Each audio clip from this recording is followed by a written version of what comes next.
Welcome to the Drupal 7 End of Life podcast. I'm Mark Dorison, and here with me today I have Chromatic CEO Dave Look. Hey, everybody.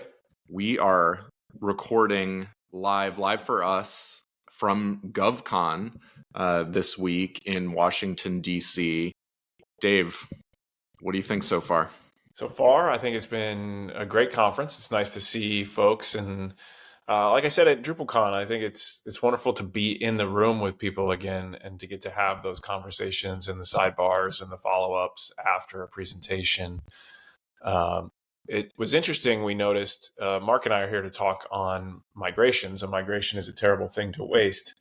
We've given that talk a little bit later today, but there's a migration track, and a theme in those conversations or the presentations that we've seen has been Drupal 7 to Drupal 10 is a migration, or Drupal 7 to modern Drupal is a migration, and approaching it in that way. So that's been a very interesting reoccurring theme. I don't know that it was a surprise to us, but yeah, it was that's been a pretty prevalent conversation here so far. It's been really interesting. I wouldn't say surprising, though I think it shouldn't, it wouldn't be surprising to us. We're having all these conversations constantly. That's why we've been recording this podcast. So in some ways it's, expected to see everyone having some of these same discussions that we have had. But it's definitely encouraging, I would say, that people are approaching Drupal 7's end of life. For the most part, I would say, with the understanding that, this end of life date is for real, January 2025. And, it seems like a lot more of the conversations are happening at the right time, which is, with a year, just over a year to go, which is the right amount of time for most of these sites to begin planning to run their migrations and get off of Drupal 7 in time for that end of life date. Yeah. Did you get the sense? I feel like I had a mixed sense of this in the conversations that we had, that some of the bigger organizations that are here at GovCon have already undertaken their migrations. But it seemed like more of like a 50-50 mix. Would you agree with that? Or do you have a different assessment in the conversation? I know we weren't in the same conversations yesterday. Yeah, I think it's a mix. I've heard some great stories about organizations that have now successfully moved off Drupal 7. But then there's also been questions like, well, how many sites are left? And, we have those numbers and it's still quite high. So I think there's a significant number of organizations that still have work to do. Yeah. A little bit more technical, I noticed that there were a lot of questions, follow-up questions in the sessions that we were part of that were talking about how do I future-proof the decisions I'm making in Drupal 10 to not run into some of the same issues that I'm running into migrating from 7 to 10. And I thought that was an interesting discussion. Do you have anything off the top of your head that you would add to that? I think you answered it well. Yeah, I thought it was a good question. I think it's a good question, and it's going to be a different problem set going forward than Drupal 7 to Drupal 10, I think. One of the suggestions that I heard was to stick to core as much as possible. And that's always, a good suggestion. If you can do something with what's in core, then, you have a higher level of confidence that that's going to be supported, but especially a higher level of confidence that upgrade path and migrations are going to be supported for future versions. The question then is, what about contrib? How do you evaluate, what contrib modules are a good choice, that are a safer choice for really support going forward for future upgrades, but really just in general, I would lump that in with, general support and attention given to a module. The one thing that you can look at if a module has been around through the Drupal 7 to modern Drupal transition is, did they navigate that process, or how did they navigate that process? Were upgrade paths provided?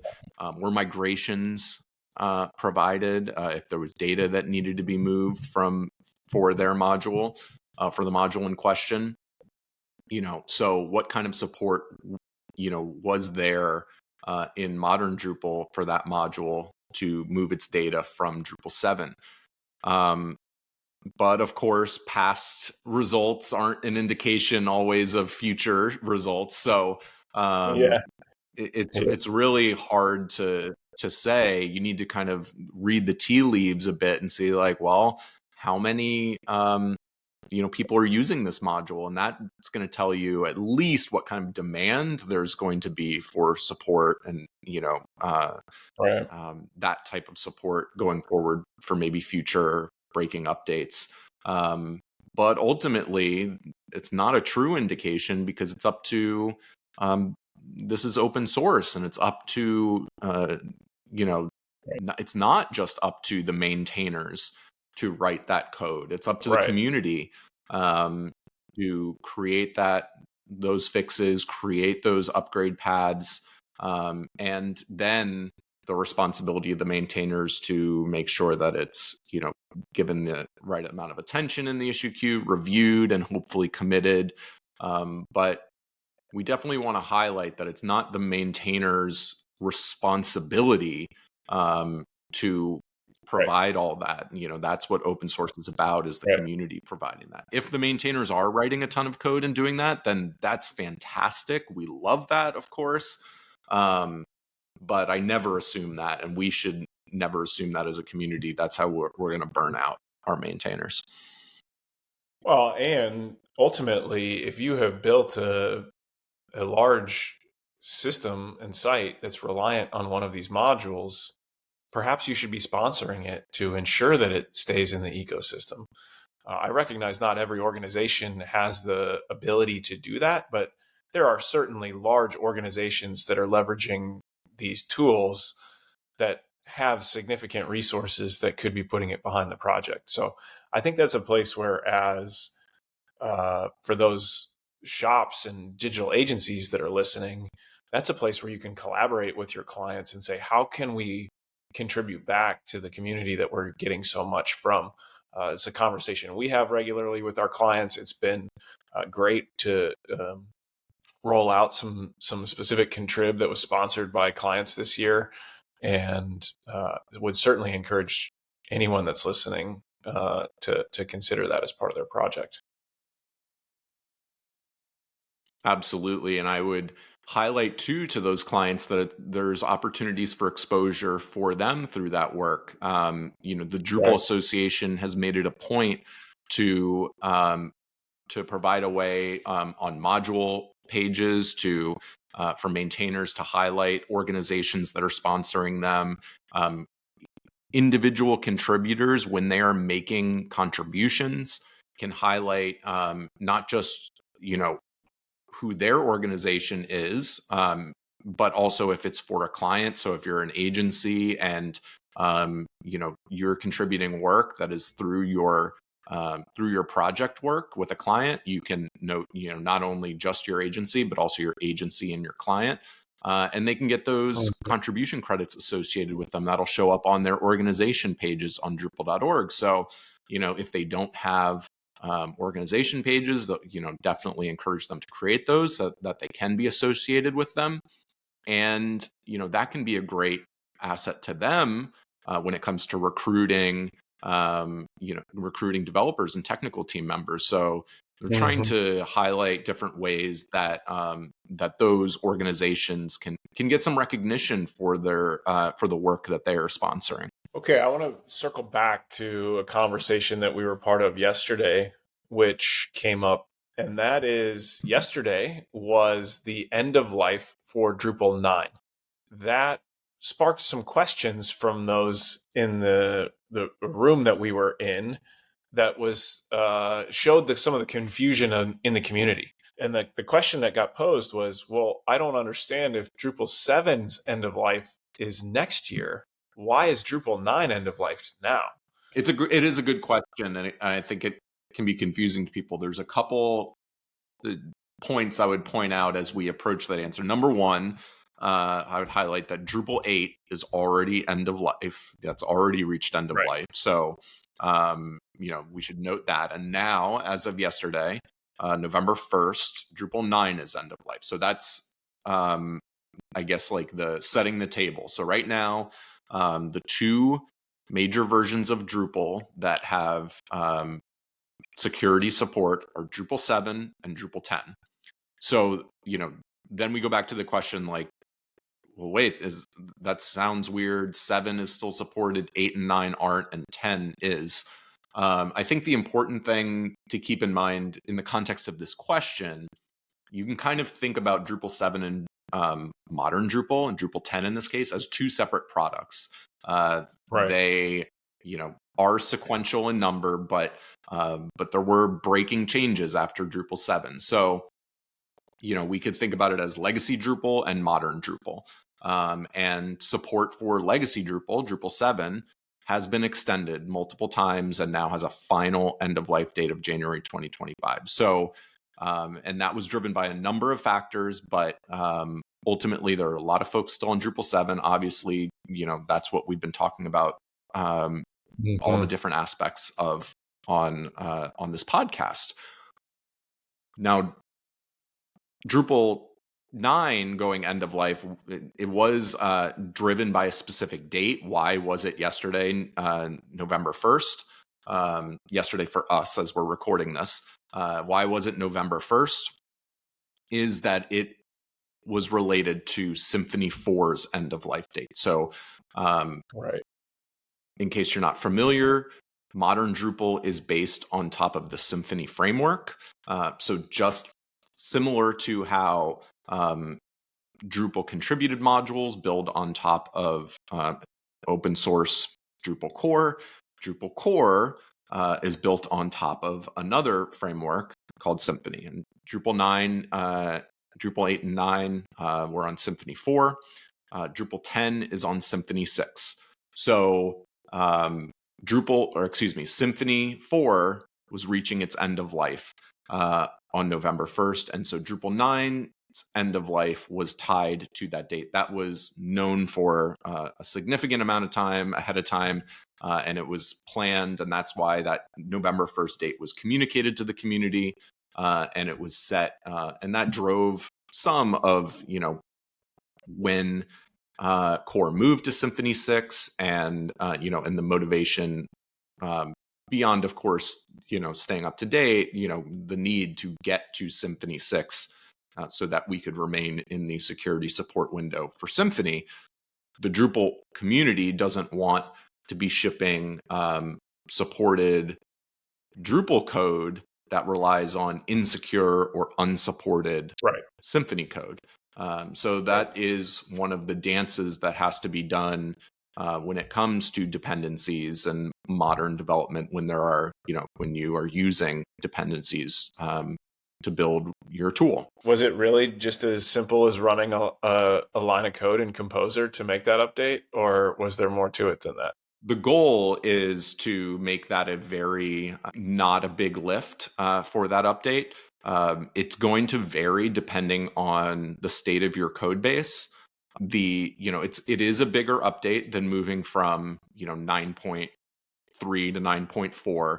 The biggest thing to keep in mind is that the last minor version, whatever the last minor version was of Drupal 9 going to 10.0, there should be, in theory, no new functionality in that 10.0 version. The changes between the last minor of Drupal 9 and Drupal 10.0 are that all of the deprecated pieces of code, all the code that has been deprecated from between 9.1 and the last minor of Drupal 9 is going to be removed. So if you've been doing a lot of development on Drupal 9 and you haven't been paying attention to what code what anything that's been deprecated, then there could be a fair bit of work if you have a lot of custom code. But what we recommend with our clients, what we always try to put in place, are automated checks to be checking for those deprecations on an ongoing basis. So what that means is that for every version of Drupal 9 that came out, our automated checks would be running, and before we would deploy those minor versions. So a deprecation would happen. We'd get a pull request with a new version of Drupal 9. And before that would even go out to production for us, we would be notified that we had some code that was using a deprecated method or a deprecated service. And at that point, we always advocate for going in and resolving it then. And the great thing about that is then it's a bunch of small fixes. So those are more bite-sized, more manageable, and you're packaging it into just your normal Drupal upgrade cycle. So then when you get to the time of doing your next major version increase, there should be very few, if any, pieces of custom code that need to be resolved. There's also the contrib issue. Sometimes some of these same deprecations and changes affect contrib modules, and there's work that needs to be done to keep them up to date. But it goes back to what we were just saying before. We got to get into the issue queues, get patches or get merge requests submitted. And hopefully there are maintainers that are on, relatively on top of that. But if there's not, there's also a process for, that's another way that folks can contribute, is if a module is, the maintainer is no longer interested in or able to spend time maintaining a module, there's a process for taking over a module. And that's another way that organizations can contribute, is to become a maintainer for a module. And that would allow you to then review and test those fixes, in this case that were needed for Drupal 10, get those committed, get a release committed. And so that's another way that folks can contribute when they're hoping to get closer for their organization and other organizations for that next major version increase. Makes a lot of sense. It's just like any other type of maintenance. Staying up on top of things as they come up is going to save you a headache when you have the big lift. So, yep, absolutely. Yeah, that's makes a lot of sense. What do you think? Should we wrap it up? Or you got any other questions? Yeah. I mean, I always have questions for you, Mark. All right. But that's all I had for today. Thanks everyone for joining us. If you have a Drupal 7 site or fleet of sites that you're unsure how you're going to get off of Drupal 7 onto modern Drupal or somewhere else, Chromatic is offering a free working session for Drupal 7 end of life. So you can check that out and sign up for your own free working session in the show notes. Thanks, Dave. Thank you, Mark. Have a good day, everybody.